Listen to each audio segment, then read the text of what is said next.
Donald Trump got mercilessly booed over the weekend when he showed up at the Libertarian Convention. He tried to have the Secret Service confiscate the squeaky chicken toys that the libertarians who attended the convention wanted to squeeze while Donald Trump was giving the speech.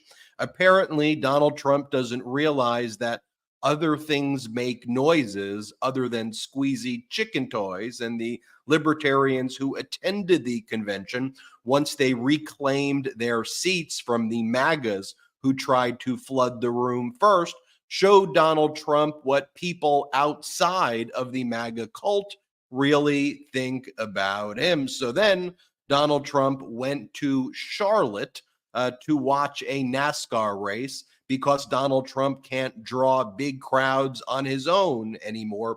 He shows up at stadiums and then he pretends that the people who are there to just watch sporting events or other things are clapping to him or clapping at him. Donald Trump was taking videos in front of the stadium while the stadium was applauding for the race and trying to pretend that they were clapping for him. Another stunt backfiring in Donald Trump's face, and one that was quite pathetic. Speaking of pathetic, Donald Trump's Memorial Day post, nothing short of pathetic, but it's what we've come to expect from him, just saying abhorrent and ridiculous and offensive things. Meanwhile, President Biden reflecting and recognizing this august day for what it is and the meaning for those who made the ultimate sacrifices for our nation. Donald Trump's criminal trial continues tomorrow.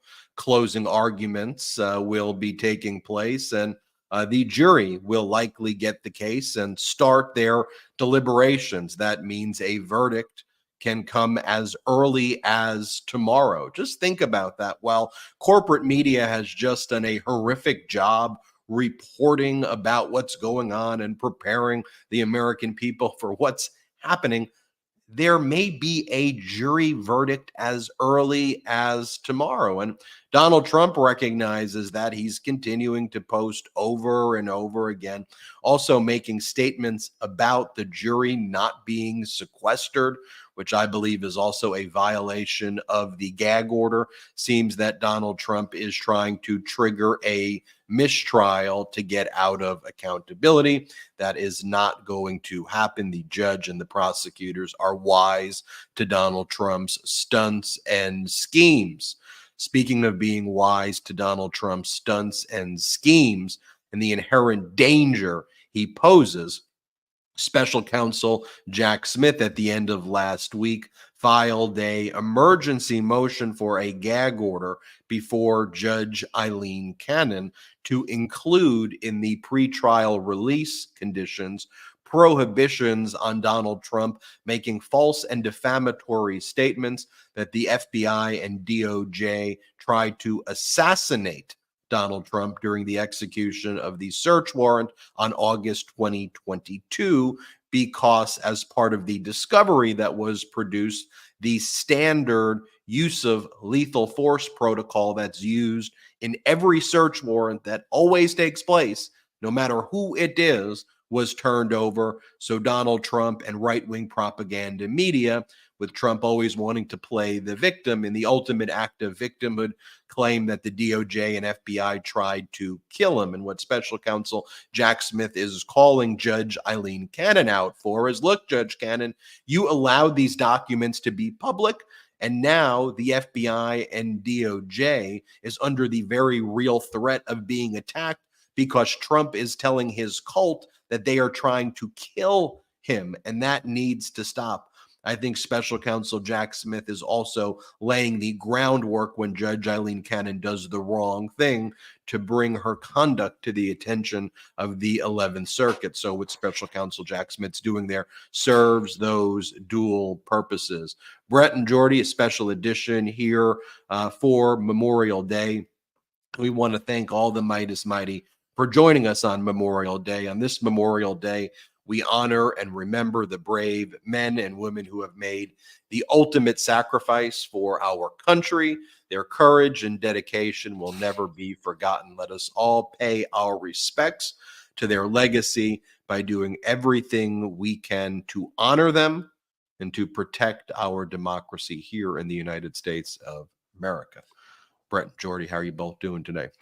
Doing great. I want to thank the Midas Mighty for joining us. I know a lot of you may have a day off, so I want to thank you for taking the time out of your day to spend it with us to get all the various updates. You know, days like Memorial Day really remind me why we do what we do here and the importance of the values that we are trying to protect and defend every day, and trying to live up to those brave men and women who have made those incredible ultimate sacrifices for our country.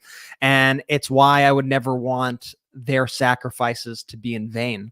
And when you see this contrast of leadership that we have before us, when you see this just vile, anti-democratic MAGA movement, this rise of autocracy in the country, all wrapped in the flag, all wrapped in the iconography of patriotism, I think it shows why we need to push back on these lies, because the lies are getting more egregious every single day. They're really ratcheting up the rhetoric as Donald Trump gets closer to a potential conviction, as it's getting revealed that Donald Trump may not be as popular as a lot of people try to pretend he is. Once he goes out of his bubble, you see this MAGA madness just erupt. And I think this weekend really put it on display, this contrast between their obvious lies meeting reality in a way that they couldn't even lie their way around. And they tried.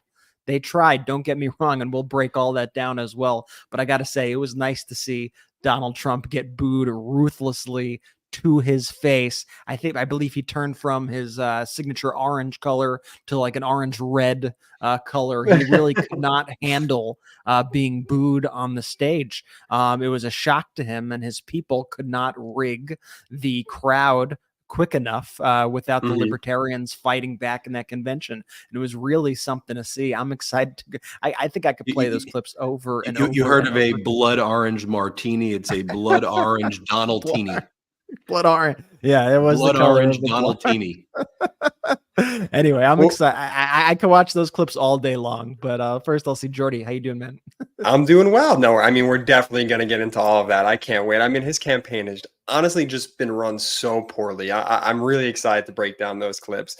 But yeah, Brett, I just want to take a moment to thank our audience for joining today. Y'all could be anywhere. I know it's an off day for a lot of folks, but the fight for democracy never stops. So really just a huge shout out to the Midas Mighty and the entire audience tonight, tuning in, listening. And let's get this bad boy going, Ben. Where are we going to lead off today?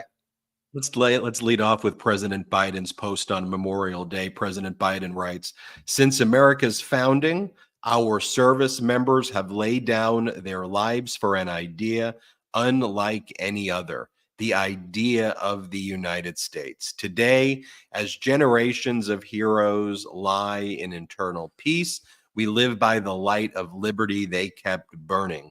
May God bless them always." And then the post is next to the Arlington Cemetery, says, "We must never forget the price that was paid to protect our democracy. We must never forget the lives these flags, flowers, and marble markers represent: a mother, a father, a son, a daughter, a sister, a spouse, a friend, an American." And of course, President Biden lost a son, Beau Biden, who had served in the military. He had contracted cancer. He was exposed to burn pits there. One of President Biden's initiatives through the PACT Act was to make sure our veterans got the healthcare services that they needed. And as we talked about on the last episode of the Midas Touch podcast, over 1 million PACT Act healthcare claims have been filed by veterans where they otherwise would not get the health care they need and deserve. So that's what President Biden's posting. On the other hand, here's what Donald Trump posted on Memorial Day. Trump wrote, "Happy Memorial Day to human scum that is working so hard to destroy our once great country. and to the radical left Trump-hating federal judge in New York that presided over, get this, 2 separate trials that awarded a woman who I never met before a quick handshake at a celebrity event 25 years ago doesn't count, $91 million for defamation. She didn't know when the so-called event took place sometime in the 1990s, never filed a police report, didn't have to produce the dress that she threatened me with. It showed negative and sung my praises in the first half of her CNN interview with Allison Cooper, but changed her tune in the second half. Gee, I wonder why under appeal? Question mark. The rape charge was dropped by a jury, exclamation point, or Arthur Engoron, the New York State wacko judge who fined me almost $500 million under appeal, capitalized words, for doing nothing wrong, capitalized words, used a statute that has never been used before, gave me no jury, Mar-a-Lago at 18 million. Now for Merchan, exclamation point. I mean, you just look at that. It's the ranting and ravings of a lunatic. Not only is everything he says false, but so utterly vile, spending the time defaming someone who you were found by a jury to have sexually assaulted. That's how you're spending your Memorial Day, attacking judges, misogynistic, anti-LGBTQ statements, constant lies. I mean, again, just the words are horrific, but the words also reflect the lowest possible human character. And, you know, it's always projection and confession. So when he starts off talking about human scum and then proceeds to show exactly the behavior of what that is embodied in himself right there, I mean, is this somebody who you want to give nuclear codes to make life and death decisions over you, your family, your communities, your loved ones, this country, the world? It is so utterly pathetic. Brett and Jordy, what do you make of that? It's sickening, and it's honestly, when you read some of his posts also, it's like written in a different language. Like you need an interpreter almost to even understand what the hell he's talking about. I wonder if people who don't follow him and follow these posts on a daily basis, if they were to see that, would even be able to like understand what he is saying. But it's what the Trump and his entire family, what they always do is they always have to make it about themselves. They can never give the day. Like today is about our fallen soldiers. Exactly. That is what Memorial Day is about. And they always need to be the spotlight of attention.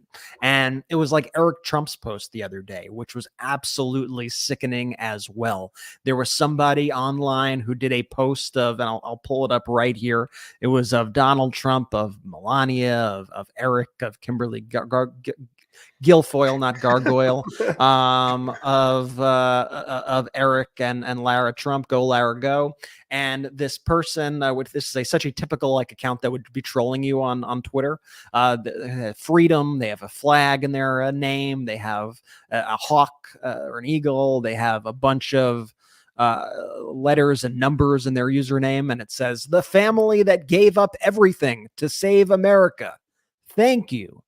Eric Trump responds, and we will do it again. American flag, American flag, American flag emoji. These people did not sacrifice shit. They did not sacrifice anything. And it's bad enough that random individual posted this on Memorial Day and tried to act like it was the Trump family who sacrificed this weekend. But a billion times worse, obviously, that you have Eric Trump himself amplifying it, going along with it, saying we will do it again. And once again, like we said in the beginning, using these images of Americana, using the flag, using the eagle in order to push something forward that is so anti-American, that is so antithetical to everything the country stands for. You see that in this entire MAGA movement over and over again. And look, when you look at the two candidates, when you look at President Biden and you look at Donald Trump, and for the crowd out there that says, man, I don't know, they're both the same. They're really not. Just take one glimpse at these posts and you could just tell President Biden, just a genuinely like good-hearted person. And it's not like I'm not being weird about it. Like he is, like in everything that he's shown, he actually looks to be like he cares about other people. Donald Trump, to your point, just continues to make everything about himself. And Brett, to your other point about these posts being on a more national stage, sort of as we get closer and closer to the election, with people paying more and more attention, that's why I cannot wait for the debates. Because once you put Donald Trump up there, who literally can't get a sentence out without just sounding like a complete lunatic, next to President Biden, who the right-wing media has done everything in their job to make it like President Biden can't put out a coherent sentence. Again, it's all just deflection and projection.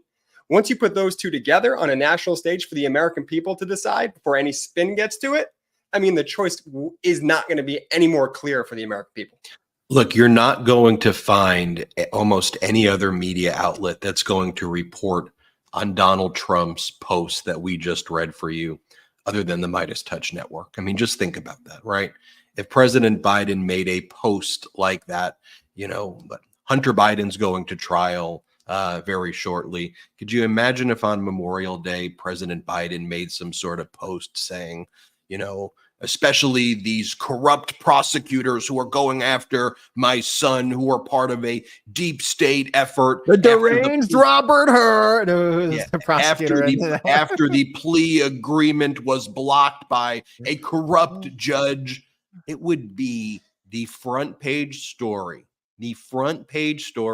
in every single media outlet. Heck, there was some media reporting today, and they were trying to make this a big story and pushing it, that President Biden visited with Beau Biden's widow on Memorial Day to show his respects to her and to be with her on Memorial Day, where her now late husband was a service member. And people are saying, I've seen media reports out there saying, she could be a witness at the Hunter Biden trial. This is inappropriate.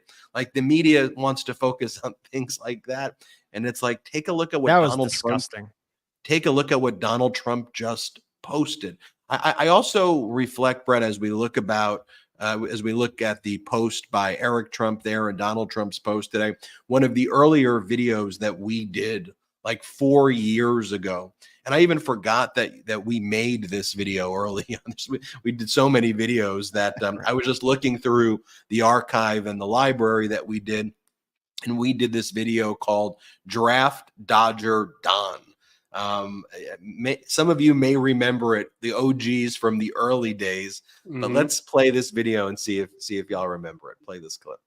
I didn't serve. I haven't served. I had a foot thing, and I had deferment for that. Mr. Trump said, "You think I'm stupid? I'm not going to Vietnam." Let's take John McCain. He's a war hero because he was captured.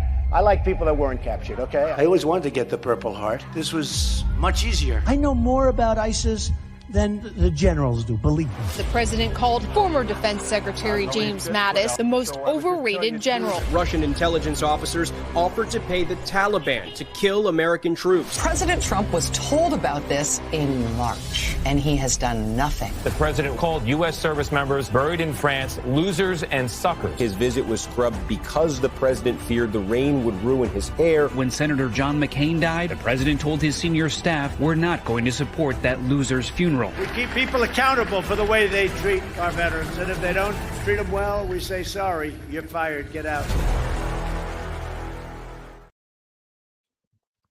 Yeah, it was a pretty powerful video that we did back then. And by the way, the reporting and sourcing for those events come from people who worked for Donald Trump, like Donald Trump's former chief of staff, the retired General John Kelly, who says, do not vote, basically, like Trump is so unhinged, he cannot be trusted with anything. This is the statement that John Kelly made about Donald Trump last year, but I think it's worth repeating on Memorial Day. This comes, again, from Donald Trump's former chief of staff and a retired general. He says the following: a person that thinks those who defend their country in uniform or are shot down or seriously wounded in combat or spend years being tortured as prisoners of wars are all suckers because there is nothing in it for them, Kelly said of Trump. A person that did not want to be seen in the presence of military amputees because it doesn't look good for me. A person who demonstrated open contempt for a Gold Star family, for all Gold Star families on TV during the 2016 campaign, and rants that our most precious heroes who gave their lives in America's defense are losers and wouldn't visit their graves in France. By the way, that's referring to a 2018 visit, an American cemetery in Paris that Donald Trump did not want to go to because he said that those who were killed in combat were losers. And specifically, the people who were buried there lost their lives in a 1918 World War I battle. And Donald Trump was also quoted as saying, who were the good guys and who were the bad guys in that specific battle. It goes on to say, this is from, again, Donald Trump's former chief of staff, a person who cavalierly suggests that a selfless warrior who has served his country for 40 years in peacetime and war should lose his life for treason in expectation that someone will take action. That's a reference to the former chairman of the Joint Chiefs of Staff, Mark Milley, who Donald Trump said it should get the death penalty. A person who admires autocrats and murderous dictators, a person that has nothing but contempt for our democratic institutions, our Constitution, and the rule of law. There is nothing more that can be said, Kelly added. God help us. And here was Donald Trump's team's response to what John Kelly said. This comes from Steve Chung, Trump's campaign spokesperson, who goes, John Kelly has totally clowned himself with these debunked stories he's made up because he didn't serve his president well while working as the chief of staff. Just think about that. Some of you may have even forgotten about that, right? Like, think about how that is not talked about by corporate media every single day. How could you get more disqualifying than that? As John Kelly says, there's nothing more that can be said. God help us, but we also need to help ourselves. We need to be the change that we're looking for, and we need to make sure we get this message out. But Brett, I reflect on that a ton while, on Memorial Day. And that's why it's so important that all the Midas Mighty get the message out about who this person is. I want to say this. We're not going to be doing an after show today because it is Memorial Day. On Thursday's show, though, we will be doing a special Zoom meeting with everybody here on patreon.com/MidasTouch. We don't have outside investors at the Midas Touch Networks. If you become a member of our Patreon, it helps support the growth of our network, which is super helpful, but also it's fun and there's lots of special features there.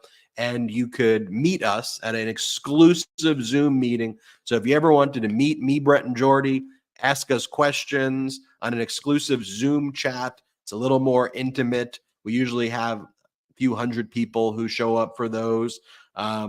Make sure you subscribe to patreon.com/MidasTouch right now. Let's take our first quick break. And when we return, I want to talk about Trump getting booed at the Libertarian Convention in DC. Yes. And then Trump running to Charlotte to go to a NASCAR event so he could pretend the audience was applauding him.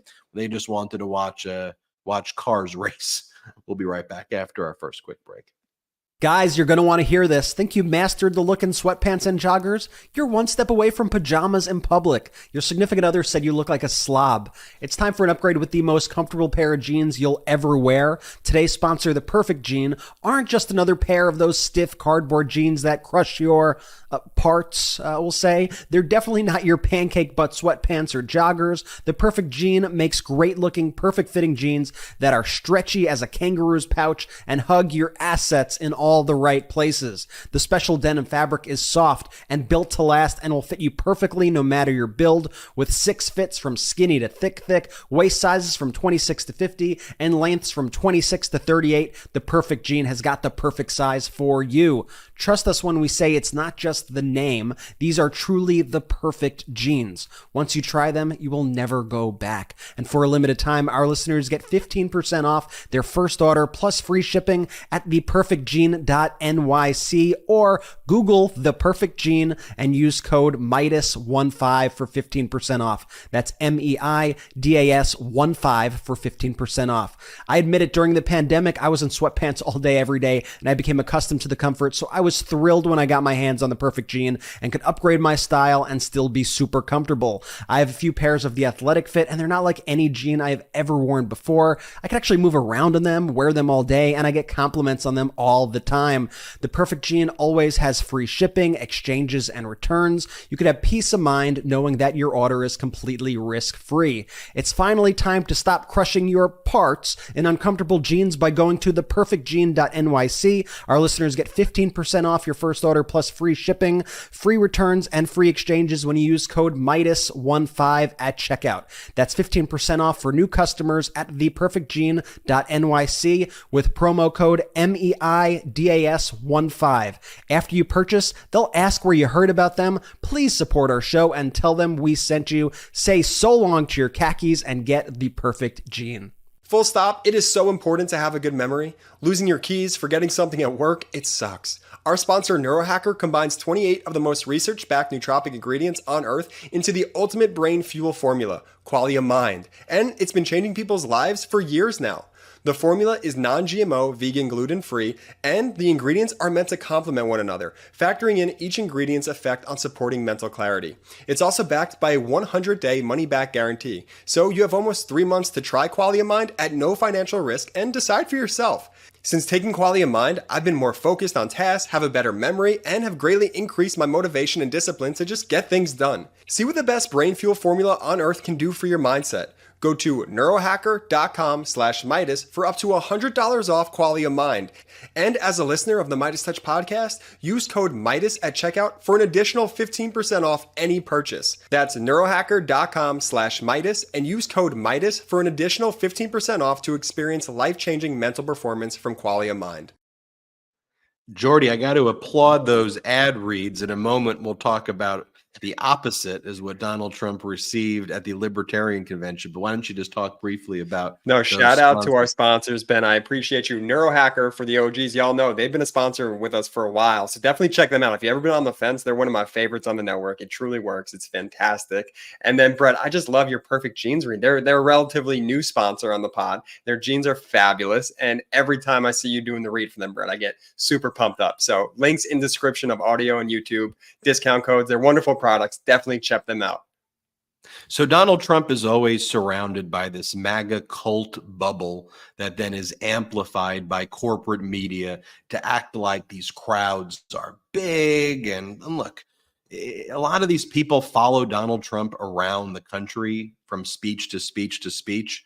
And you know, the crowd sizes are never what Donald Trump says they are. But, you know, he's normally surrounded by his cult base in these very kind of carefully scripted moments and these stunts that he pulls and the media loves. Put him in a subway, get an intern who works for the Republican Party, who's worked for Charlie Kirk and Candace Owens, to give him a hug and then push the narrative that, oh, a black woman gave Donald Trump a hug in a Chick-fil-A must mean he's gaining black support. And it's like, first off, that's just incredibly racist and horrific that like he's going to a Chick-fil-A after making a visit to billionaires to kind of make the media report that. But then the media reports that, or when he goes to a bodega in Harlem, but it turns out it's the, you know, New York young Republicans that are there. Or you could give countless examples. He goes to the non-union shop in Michigan, has people hold up the sign saying union workers for Trump who aren't union workers, and the media will report that. He gives a speech in Wildwood, New Jersey, where he talks about the late, great Hannibal Lecter and his bizarre fetishes for fictional serial killers in movies who he thinks, I think, are real. And even though the entire venue doesn't hold 20,000 people, the media reports 80,000 to 100,000 people in attendance. Or when Donald Trump spoke in the Bronx to a very small crowd, and many of them left during the middle of the speech, A lot of these people were the same types of people we've seen at all of these other speeches across the country who follow him around. And he brought up on stage someone who's been charged with gang activity and gang murder and multiple attempted murders, someone named Chef G and Sleepy Hollow, because the way Donald Trump wants to show that he has the support of the Black community was he brought Lawrence Taylor, who's on the sex registry, sex offender registration at the Wildwood event. And then Donald Trump brings up on the stage Chef G and Sleepy Hollow, who've been accused of murder, multiple counts of attempted murder, and other types of very serious felonies. There's like videos of these alleged shootings that are taking place, but no, the media wants to report, oh, it looks like there's a diverse crowd in the Bronx. It's like, okay, he's bringing up like actual accused murderers consistently on the stage. Like, can you just report some of the basic facts? In any other world, pre-Trump or pre this current day media, whatever the heck is going on, Donald Trump's outreach to Black Americans would be rightfully viewed as the most offensive thing on the planet and one of the biggest scandals on the planet. I mean, let's wheel out some sneakers. This is what we're going to do. We're going to bring out some sneakers. Here are some convicted felons we're going to put on stage. Hey, have you seen my mugshot? And then Fox goes along with it. All these other kind of right-wing networks go along with it. It's like beyond the most offensive thing you could even like think up. Yeah, it's horrific. So you know the expression though, never get high off your own supply. Trump got high off of, or his campaign got high off their own propaganda, right? They believe the crap that they were selling, that he's actually popular, and we keep saying he isn't.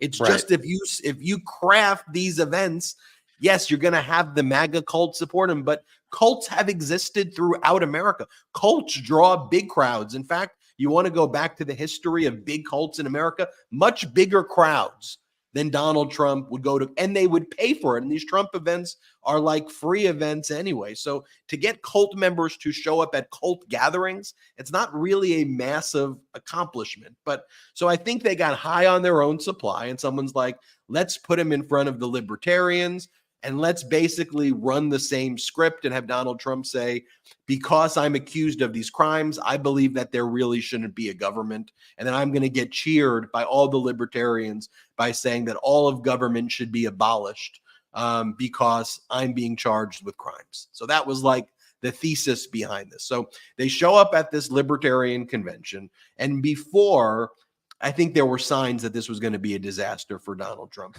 The days before, people, every time in the convention Trump's name would be mentioned, people would start booing him. Then we saw that RFK Jr.'s team started passing out these squeaky toy chickens that they were going to start squeezing when Donald Trump would give his speech.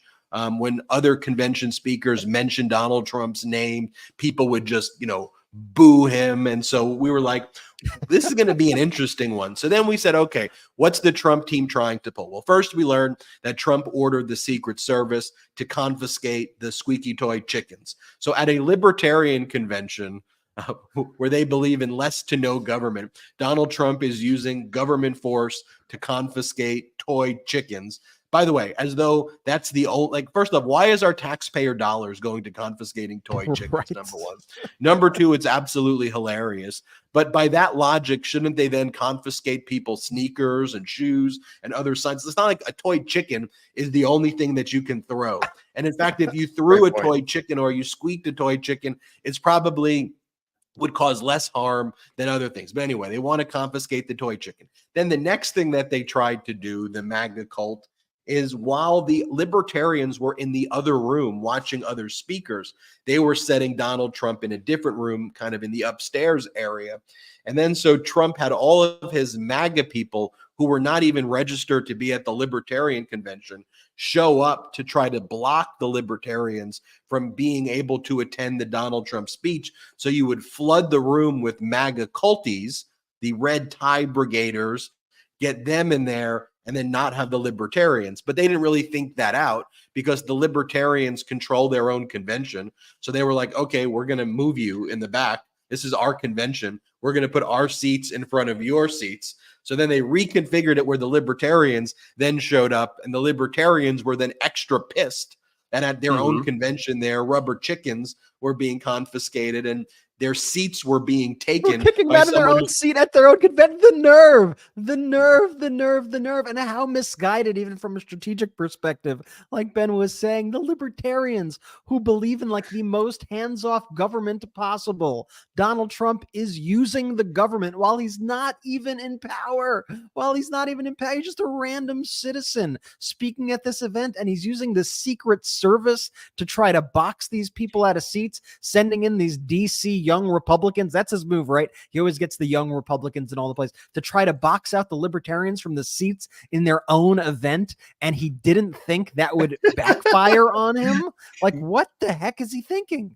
The campaign has just been run so poorly, Trump's campaign. I mean, for so long. The fact that he doesn't have any spend to put on TV, just in general, too, to advertise or broadcast, is hilarious. And it really just goes to show just the utter incompetence of the whole thing. This is why I low-key, might be a controversial take, I love the AstroTurf events where Trump positions himself in front of the stage crowd. Now, I don't think corporate media is ready to meet that moment and rightfully call it out, as well as we do here in the Midas Touch Network and as well as the Midas Mighty does from day to day. But I love it because, Ben, to your point, then all of a sudden Trump and his inner circle, they start to get high off their own supply. Like, I'm really popular. You know what I'm going to do? I'm going to show up to this event and they're going to love me because they're just not rooted in reality. And the second that they actually get positioned to live in reality for just a second, they just truly realize how utterly unpopular they really are. Look, his first speech on the campaign was in Waco, Texas on the 30th anniversary of the siege at Waco, so Donald Trump could appeal to the right-wing extremists. He then invited all of these people on stage who were saying things like, President Zelensky is running a homosexual cabal. Like they would say things like that in the speeches, and that's normalized in their base. And so, what I've said before is, in terms of the debate, the big moment in 2020 was Donald Trump saying, stand back, stand by to the Proud Boys. That's like the tamest thing Donald Trump could possibly say at his current speeches. Donald Trump calls for the complete disbanding of NATO. Donald Trump praises authoritarians. He has his own song with the J6ers, some of the most violent J6 insurrectionists. He's replaced our national anthem with a new national anthem sung by the J6ers. He goes, Joe, free the J6ers, Joe, free them. And so you want to take all, he goes, everybody agrees that Roe v. Wade being overturned was the greatest thing ever. Every legal scholar believes that. And he gets high on his supply, and the media doesn't check him, and the crowds applaud, but wildly unpopular in the United States of America. Or he goes, the NRA loves me better than anybody. You put me in office, I'm rolling back anything against guns. The Second Amendment he goes, I'm going to make it as beautiful and powerful and strong as you always wanted. He says any of these things at a debate, and then people are going to be like, what?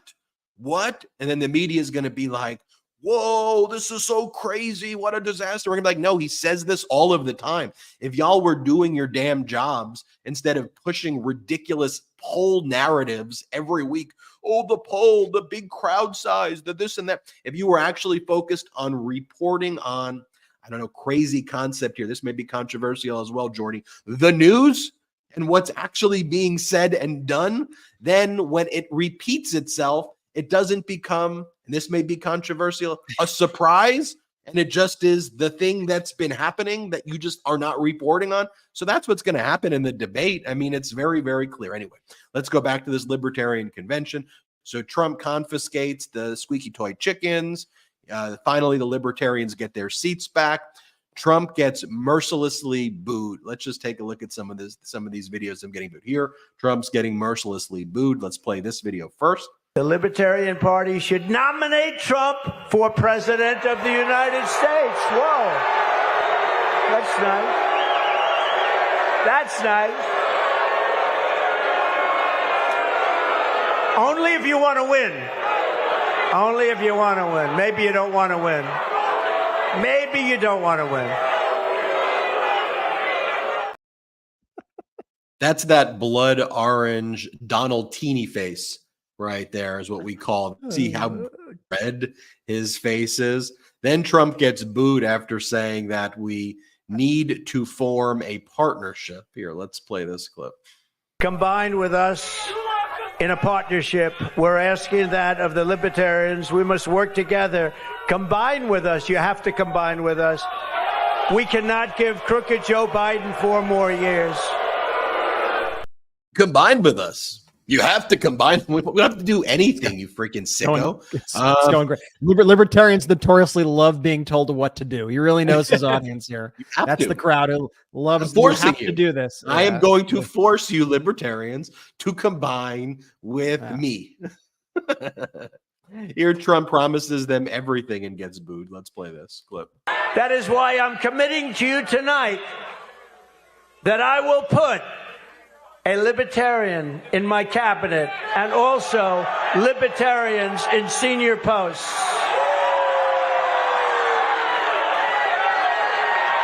Pretty good.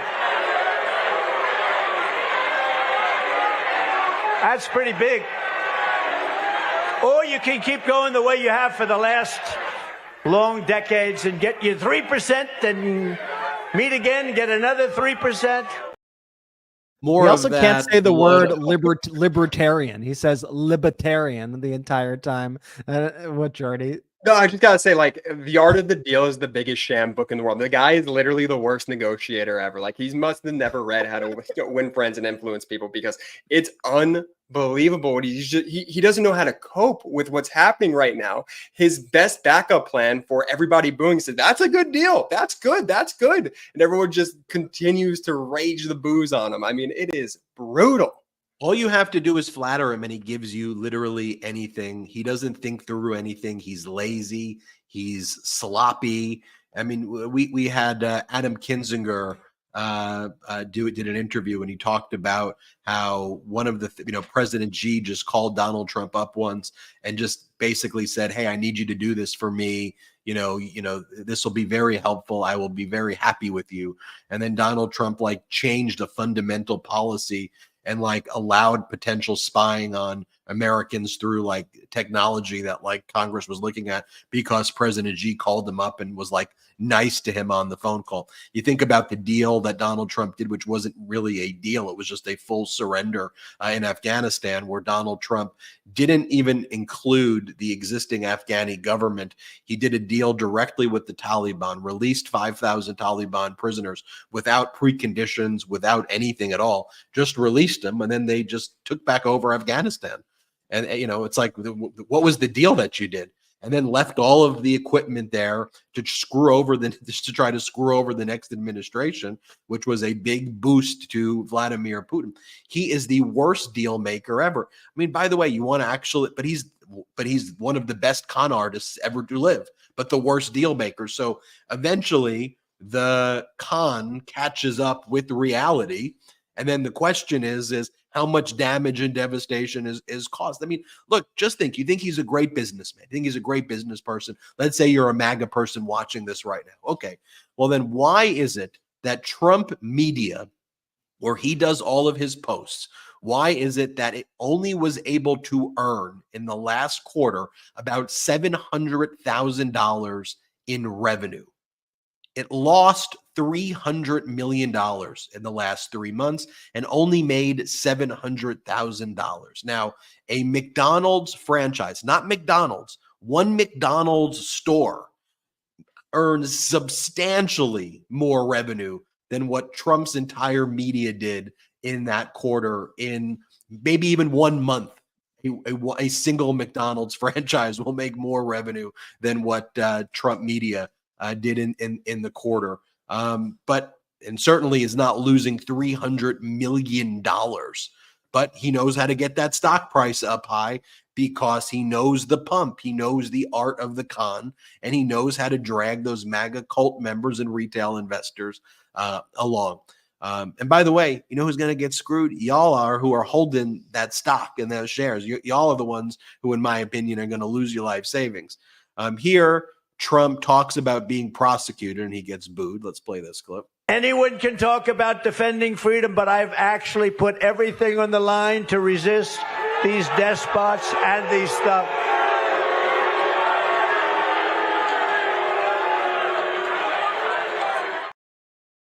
And then in the ultimate Freudian slip, this is what he just says. The guy's just a moron.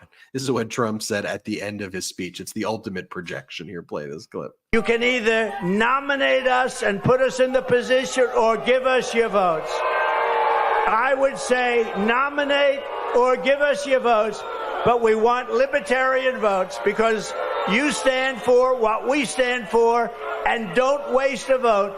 And don't allow the worst president in the history of our country to come back and do the final destruction of America. Thank you very much, everybody. God bless you. That piece right there should be clipped by Biden, and they should just run that on repeat. I mean, he is talking about himself.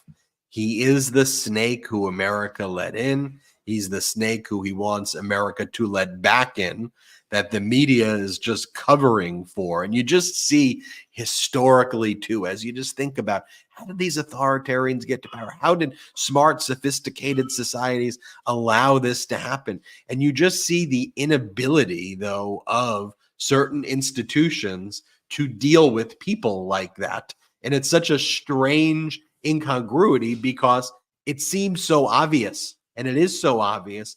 And the majority of the country, the majority of the people recognize it is what it is.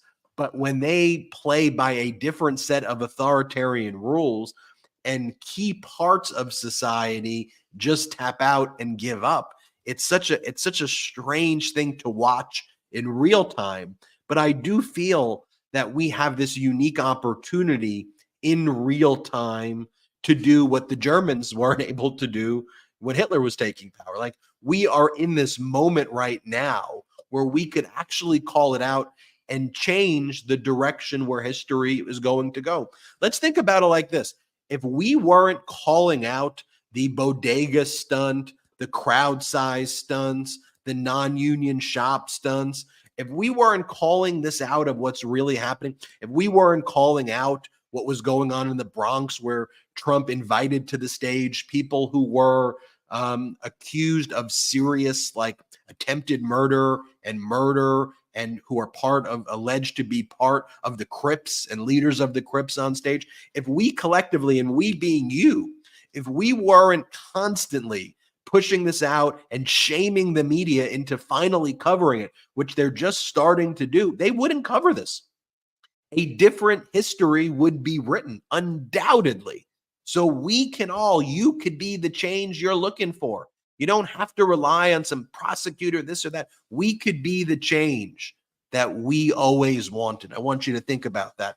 And that's one of the reasons we're not funded by outside investors. So if you're able to help out, go to patreon.com/MeidasTouch. And I'm excited to meet you all on Thursday when we hold our exclusive Zoom meeting. When we get back, I want to talk about what Trump did after leaving the Libertarian speech, how the MAGA folks tried to spin it as though it was a successful event. They go, this was great. He did really, really good. And let's talk about the criminal trial developments that we expect to happen this week. Trump going to Charlotte for NASCAR, and we'll talk about that and more. Let's take our last quick break of the show. 1 in 5 Americans have learn a new language on their bucket list. If that's you, make 2024 the year you finally check it off the list with Babbel. Be a better you in 2024 with Babbel, the science-backed language learning app that actually works. Don't pay hundreds of dollars for private tutors or waste hours on apps that don't really help you speak the language. Babbel's quick 10-minute lessons are handcrafted by over 200 language experts to help you start speaking a new language in as little as 3 weeks. Babbel's designed by real people for real conversations. Babbel's tips and tools are approachable, accessible, rooted in real-life situations, and delivered with conversation-based teaching, so you're ready to practice what you've learned in the real world. Babbel's convenient courses have helped me learn real-life conversation skills in a different language. It's so easy to learn how to order food, ask for directions, speak to merchants without having to consult language apps while on vacation. Plus, Babbel's speech recognition technology helps you to improve your pronunciation and accent. Studies from Yale, Michigan State University, and others continue to prove Babbel is better. One study found that using Babbel for 15 hours is equivalent to a full semester at college. Babbel has over 16 million subscriptions sold, plus all of Babbel's 14 award-winning language courses are backed by their 20-day money-back guarantee. Here's a special limited-time deal for our listeners. Right now, get up to 60% off your Babbel subscription, but it's only for our listeners at babbel.com/Midas. So get up to 60% off at babbel.com/Midas, and that's spelled BABBEL.com/Midas, MEIDAS. Rules and restrictions may apply. Hey, Midas Mighty. So a little while ago, we had the idea that we wanted to sell the best pro-democracy merchandise in the game for the Midas Touch Network. And candidly, we had no idea where to even get started. That's why I'm so glad that we found Shopify. Shopify is the global commerce platform that helps you sell at every stage of your business, from the launch your online shop stage to the first real life store stage, all the way to the did we just hit a million order stage. Shopify's there to help you grow. Whether you're selling scented soap or offering outdoor outfits, Shopify helps you sell everywhere, from their all-in-one e-commerce platform to their in-person POS system. Wherever and whatever you're selling, Shopify's got you covered. Shopify helps you turn browsers into buyers with the internet's best converting checkout, 36% better on average compared to other leading commerce platforms, and sell more with less effort thanks to Shopify Magic, your AI-powered all-star. We use Shopify at store.midastouch.com, and it has completely revolutionized our business. It allows us to easily manage our shop, view analytics, provide the best customer service, and streamline our entire online shopping experience from A to Z. We wouldn't be able to bring you all the products you know and love without Shopify, and we can't speak highly enough about it. Shopify powers 10% of all e-commerce in the US, and Shopify is the global force behind Allbirds and Rothy's and Brooklinen and millions of other entrepreneurs of every size across 175 countries. Plus, Shopify's award-winning help is there to support your success every step of the way, like they were there for us here on the Midas Touch Network. Because businesses that grow with Shopify, and we can attest to that. Sign up for a $1 per month trial period at shopify.com/Midas, all lowercase. Go to shopify.com/Midas to take your business to the next level today. Shopify.com/Midas. Let's are go. back, Jordy.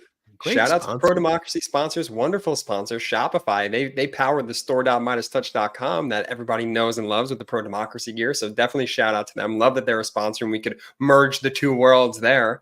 And then Ben, Babbel. How's your Babbel experience been going to be?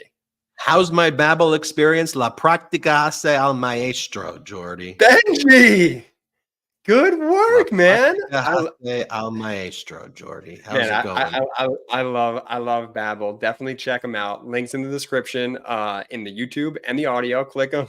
Use our links. Use the codes. They're wonderful. Ben, that's pretty sharp, man. That's good stuff. Thank you very much, Jordy. You know what was not sharp and what was not good stuff? Donald Trump's Libertarian Convention. Yeah, there we go. A nice smooth transition right there. What a transition. Wow. So it's so funny, you know, the Trump culters tried to like cover for it and act like this was a great speech. You had people like Monica Crowley. She goes, this like MAGA media person goes, one night, President Trump has the Bronx cheering for him. The next night, he has the libertarians going wild for him. He's expanding MAGA in unbelievable ways. Absolute legend. Then you had MAGA Senator Mike Lee goes, Trump knocked it out of the park tonight at the hashtag Libertarian Convention. By the way, I think we have footage of Mike Lee during the speech that he gave before Donald Trump. This is MAGA Republican Senator Mike Lee getting quite literally booed off the stage before Trump. And this is what they're like. They want us to, again, live in their sicko false world, like dystopian world. I want to live in reality, not where people are telling me this means the audience likes them. Here, play this clip of Mike Lee. I encourage you, take a listen to Donald Trump, support Donald Trump, restore the Constitution. Thank you very much.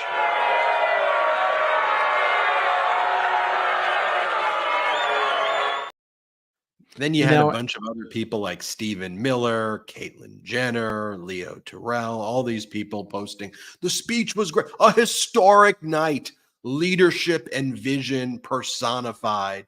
And then you have Leo Terrell. Trump gave the smartest speech of the campaign season. He gave the crowd undisputed facts as to why he's the best candidate to make America great again. Grade A+. Oh, these people are so pathetic. And Ben, it's funny because a lot of these people were the same people who beforehand were freaking out about the speech. And we got to see this propaganda work in real time. One of the things that we've tried to show on basically every episode of the Midas Touch podcast, and especially over the past few weeks, is Donald Trump has done these stunts every week, sometimes multiple times per week, is say, listen, you got to step back from it and not buy his propaganda, because everything they do is a scam. Quite literally everything they do is a scam. That's why with Wildwood, when he was saying 100,000 people, we had already read that it had a capacity of 20,000, and we saw that the place wasn't even half full. We were like, that's BS. And we couldn't, we could believe it because it's what keeps happening. But when you saw like ABC News, the local ABC News, and you saw CNN, and you saw the Associated Press that are supposedly, they tout themselves as these unbiased sources of news, parroting that 100,000 number, which was completely BS. And then, of course, 2 weeks later, the town spokeswoman goes, "Oh no, 100,000 was our estimate of actually how many people were actually in the entire city that day. Not necessarily. Oh, you thought? You thought I was talking about the rally? Oh, you thought? Oh, I don't know how you. I know I was talking about the whole city." And then it comes out, and by that time, the damage is done. What this libertarian event allowed, I think, all of us to see is kind of how the sausage is made in real time. Like, you got to actually witness the anatomy of the scam in public, and all these libertarians, because they were the ones in control of the event, got to push back against the scam in real time. So Ben just read that statement by Leo Terrell, this MAGA influencer. Well, here's what Leo Terrell was saying before the speech when he was panicking about it. He goes, "It's a trap against Trump. We must protect the president." And that was in response to somebody named Johnny MAGA on Twitter that says, "Libertarian scum just kicked MAGA out of the front row at the convention so they could boo Trump." It's not your convention. It's their convention. It's quite literally their event. You had Laura Loomer, another one of these MAGA influencers, say, "Wow, look who is being seated front row at the Libertarian National Convention after Trump supporters were just told to leave the front row. This is a setup and an ambush on President Trump by the Libertarian Party and RFK Jr." You had these Republican groups tweeting out bizarre things. This is the Washington, D.C. young Republicans who the Trump folks were trying to flood into the event and take the seats of the Libertarian attendees at their own convention. They posted, the D.C. young Republicans, watch, regime libertarians try to get security to kick the D.C. young Republicans out of seats at the Libertarian Convention. You could say a lot of things about libertarians. Regime, they don't have any power. Okay, their big sign on the stage was "Make yourself ungovernable." Regime libertarians, like, give me a break. And it should show you, though, it should be a real lesson to anybody taking cues from any of these people. And like Monica Crowley, she was like it's not going to surprise you, she was a Fox correspondent for a very long time, wrote columns in the New York Post for a very long time. Are you supposed to believe anything this woman says? Anything at all?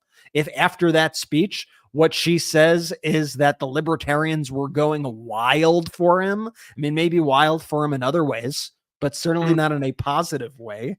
And so it's just the lies, the blatant lies. But I'm happy that people actually were able to see these lies on full display and watch MAGA kind of panic in real time and watch them try to craft these phony narratives around it.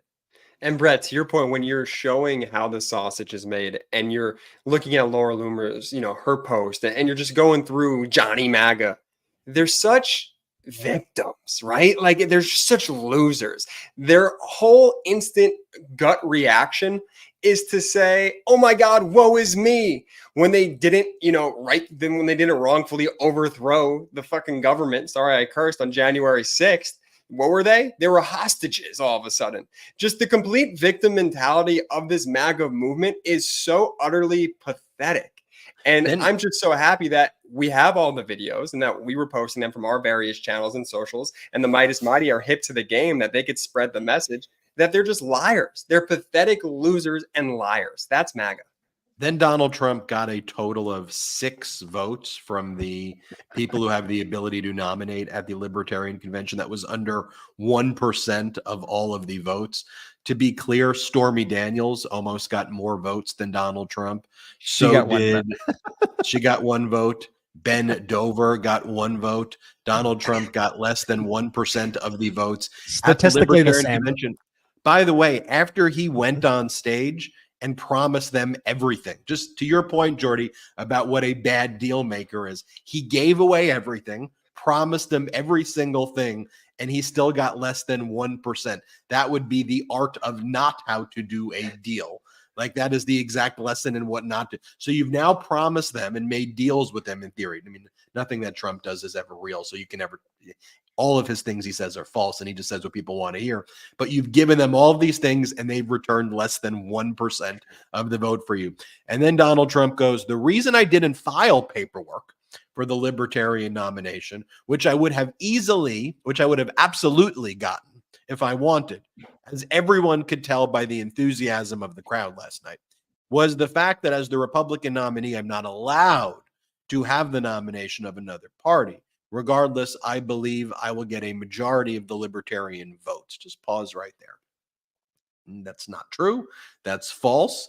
Again, he got less than 1%, and he's claiming that the crowd last night was enthusiastic for him. His tactics are the same of these, like, we talked about it. Remember the movie The Dictator with Sacha Baron Cohen that would parody the way authoritarians behave abroad, like Gaddafi and Saddam Hussein with the Ba'ath Party that would set up all these things and just tell these outrageous lies. And they would have Baghdad Bob and the woman who works for Kim Jong-un who gets out all of the lies. And like in the United States of America, we used to like mock that, right? We used to be like, we've got a sophisticated democracy here, and take a look at all this craziness going on abroad. How do people buy into those tactics? Well, it turns out that when the Republican Party gave up on the experiment called democracy and allowed themselves to be taken over by the Red Hats, by the MAGA, by the Red Tie Brigade, and to become that themselves, they embrace those tactics. And those tactics are effective over certain ways that human beings think, and that you tell the big lie and you repeat it over and over and over again, and you catch 20 to 30% of the population that doesn't have the cognitive defenses for it, or based on self-interest or whatever their rationale is, they embrace it. They never get the majority in authoritarian regimes. The Ba'ath Party was never the majority. Go across authoritarian regimes, whether it was, Hitler and the Nazis, whether it was Mussolini, it's always 20 to 30%, sometimes 35%, maybe sometimes a little. It's never the majority. So then how do those tactics work, though, to allow that group to take over the majority? It wears people down. The majority starts feeling like, I can't stop this. We're just going to go along with these massive lies. So then people start feeling defeatist and they give up. And then they buy into the inevitability of the authoritarian conquest. They buy into the narrative that there's nothing the majority can do. And then the group like the Ba'ath Party or the MAGAs, then they entrench themselves. They dismantle government, which is the Project 2025 project, dismantle the government, have it run by a dictator, which Donald Trump says, I want to be the dictator on day one. And then that becomes the project to then control the rest of the people who have all of their freedoms taken away. That's the plan. That's the plot. They're telling us what they are doing. So after Donald Trump gets booed at the Libertarian Convention, he goes to the Charlotte motorway for a NASCAR race.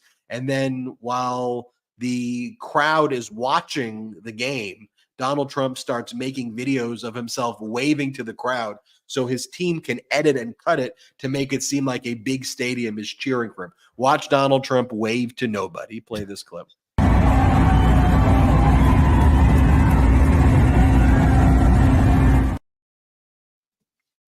Then he starts, he clearly doesn't know what the national anthem is, or because they start playing Amazing Grace. And Donald Trump starts randomly saluting when the song Amazing Grace comes up here. Do we have the video of him doing Amazing Grace? If we do, let's play it.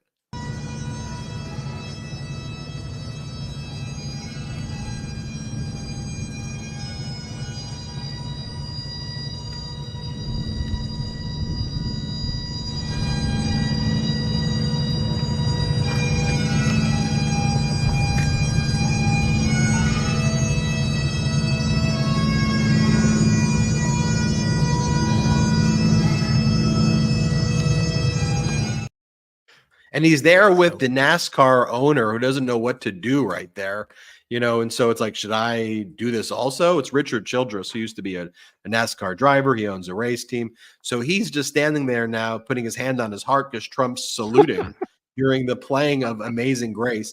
Then Donald Trump, because he's making these propaganda videos, starts saluting everything. Like he starts just walking around because he's cosplaying dictator. And he just starts saluting people and saluting things and salutes a plane. He salutes the plane flying over. It's like his hand was just glued to his head the entire event. He was just walking around. He just starts saluting. And then even before the event starts, if you want to see how kind of the propaganda even begins. So Trump flew his airplane over the stadium, which, by the way, it's how he uses kind of the levers of government when he's not in power. You can't just fly the airplane over stadiums. So he coordinates that and arranges that with his government contacts, obviously. He flies his airplane over the crowd like the plane you saw. And then as his plane goes over, they tell the audience to applaud. They time it so that they tell the audience to applaud to Matchbox 20. So that they would get the applause while Trump's plane is going over when the crowd was applauding Matchbox 20. But what Fox and what the right-wing media propaganda didn't take into account is you could hear the announcer still, if you listen carefully, say, give it up for Matchbox 20. They're not applauding the plane. They're applauding the band that just played. And Trump timed it so he would get the band applause for himself. Watch this. Charlotte Motor Speedway, let's hear it one more time for Matchbox 20. That wasn't Matchbox 20. It was former President Trump aboard Trump Force One, flying over the Coca-Cola 600. Yeah, the propaganda you haven't seen that one before, right, Jordy? The first time seeing it, insane. I haven't seen that one. There's just been so many crazy clips from this weekend. I missed that one. I mean, what were you saying? The propaganda from Fox News is utterly absurd.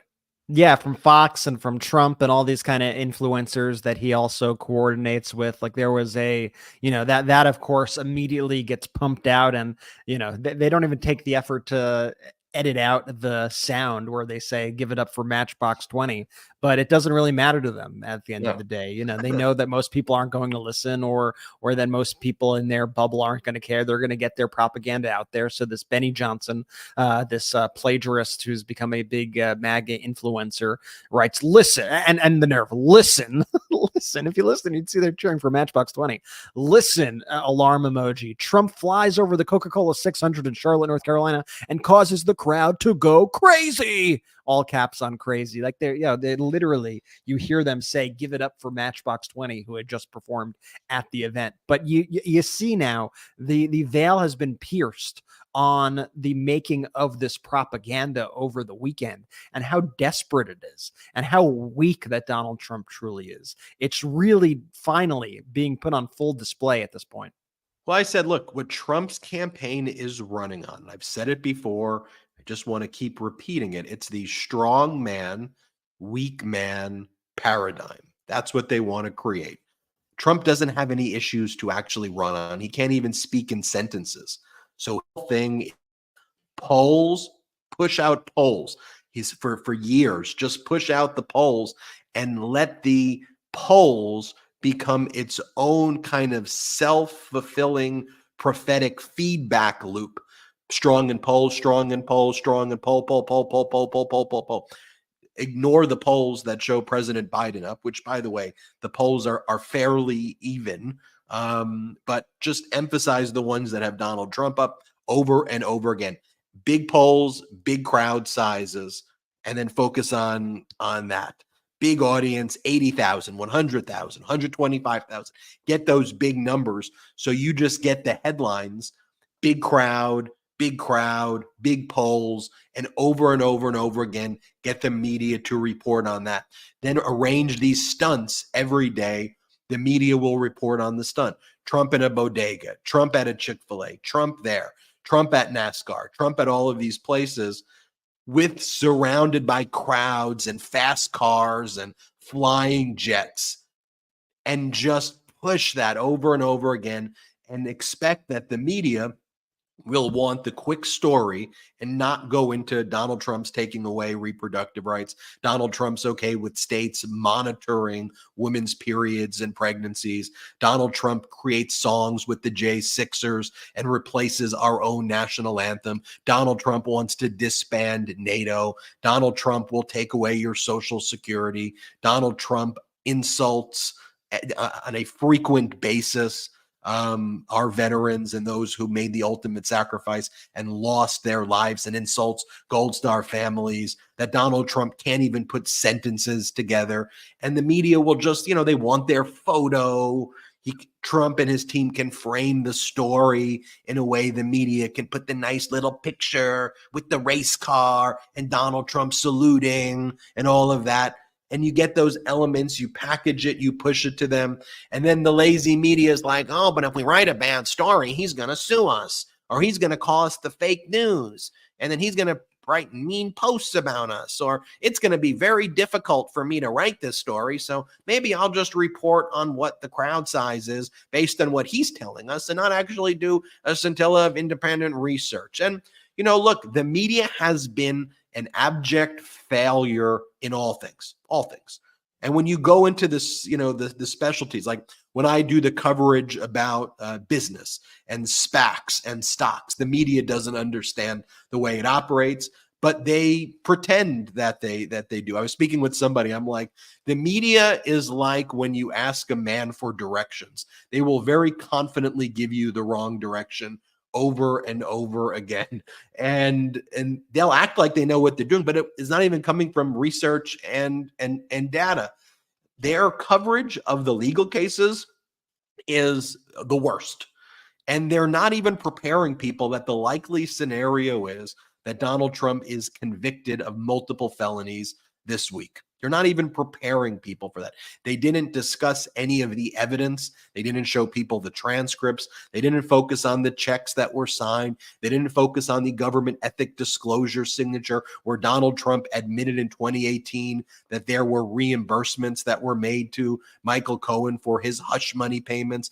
They don't focus on the court filings where Donald Trump admitted that there were reimbursements made. They don't focus on the phone logs, the photographs, the handwritten notes of Alan Weisselberg and Jeff McConney, who worked for Donald Trump as the CFO and the chief and the controller, respectively, that talk about the gross up scheme. They don't talk about Donald Trump's posts where Trump called it a reimbursement. The media doesn't focus on that. The media focused on, out of a 21-hour period, one question that Michael Cohen responded to, where Cohen's recollection was refreshed that there might have been two topics discussed on a 90-second phone call, when we had previously heard other phone calls with Cohen where like 8 topics were discussed within like a 1-minute time span. So why would it not be possible that multiple topics were discussed when that was the pattern and practice? That was not the main phone call either. There were multiple phone calls.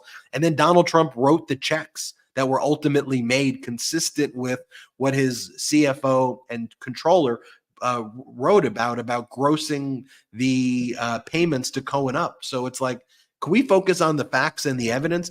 And the problem is that the media leaves people uninformed about the likely scenarios. Look, it's my firm belief that Donald Trump is not going to be acquitted this week. I think the likely scenarios are he's convicted, or who knows if there's 1 or 2 rogue jurors that ultimately lead to a hung jury.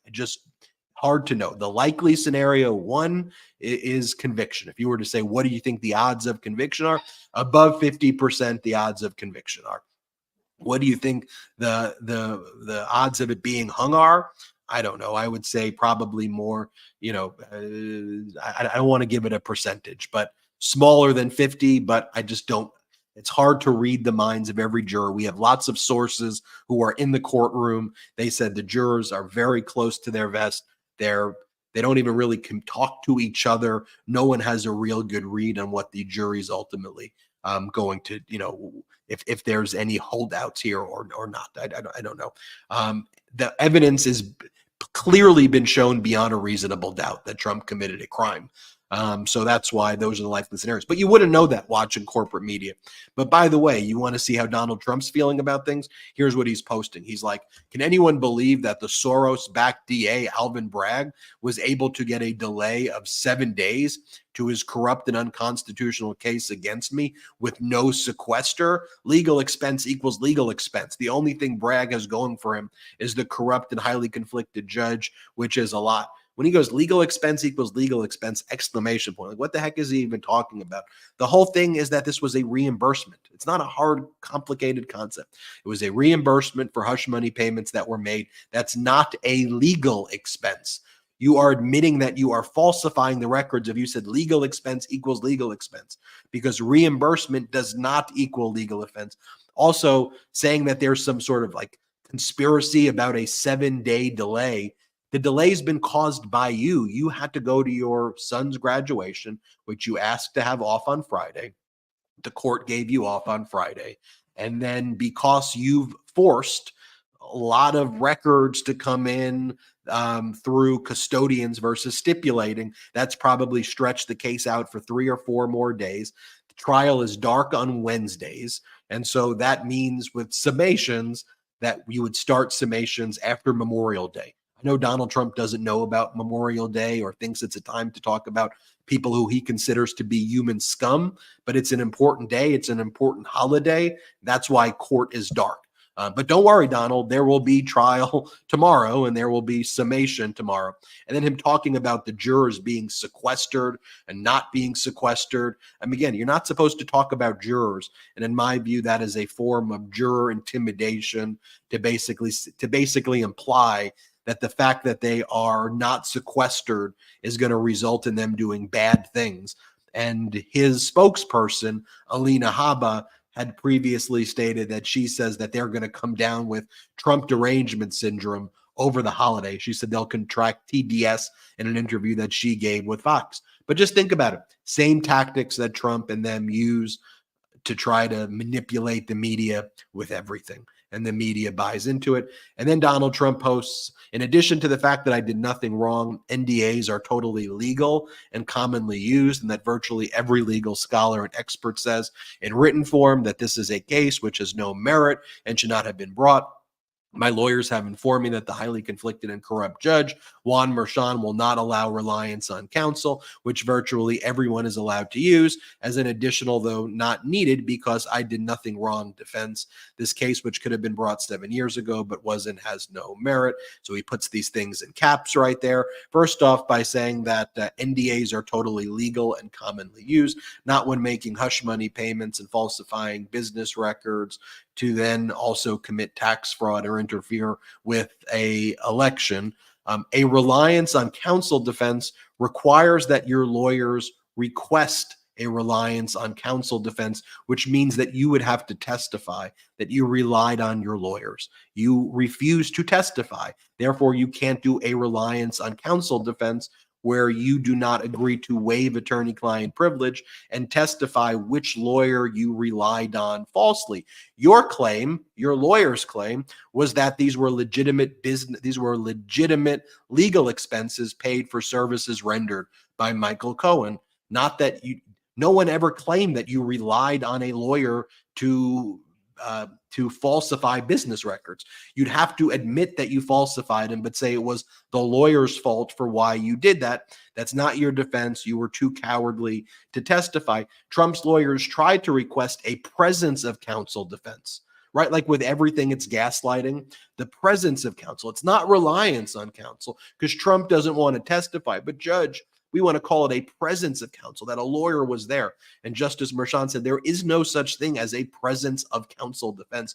You're making that up. That's not the law. I'm not going to allow that. So it's because Trump is too cowardly to testify that he can't avail himself of a reliance on counsel. And that's not even what his lawyers are arguing. So jury will start deliberating on Tuesday. Closing arguments, summation will take place on Tuesday. We could have a verdict as early as tomorrow. I don't expect that to happen, though.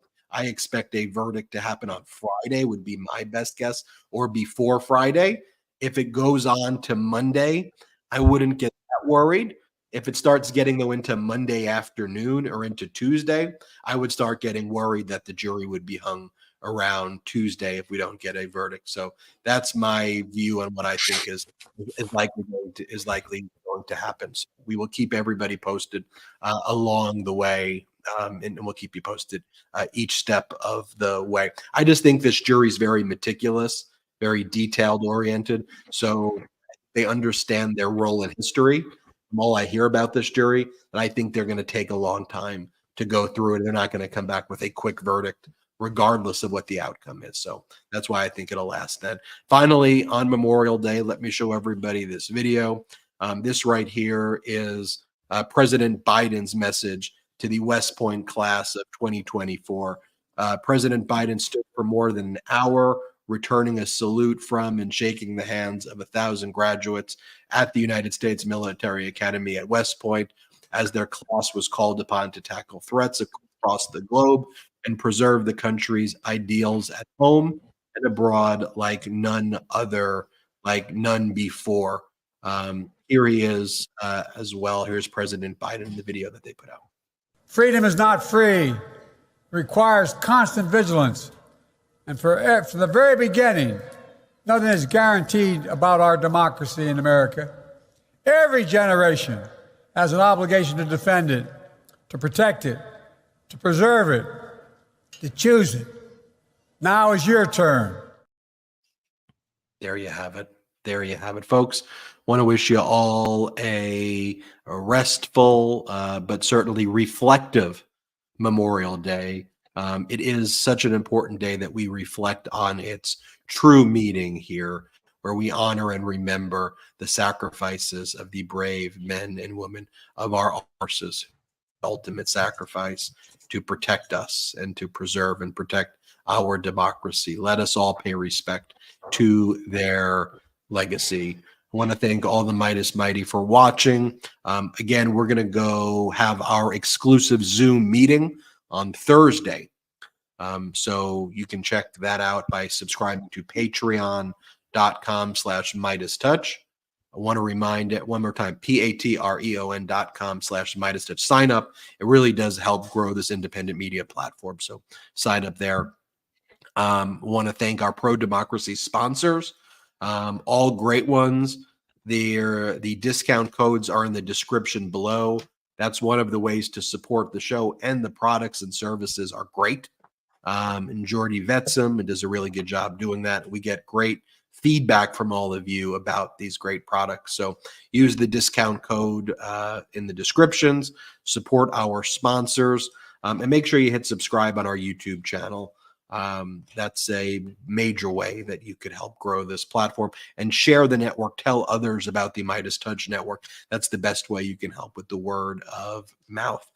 Thanks everybody for watching. We'll see you next time on the Midas Touch Network. Jordy, take it away. Shout out to the Midas Mighty! The Midas Mighty standing strong against the fascists. We sing our song. We will get it right whenever.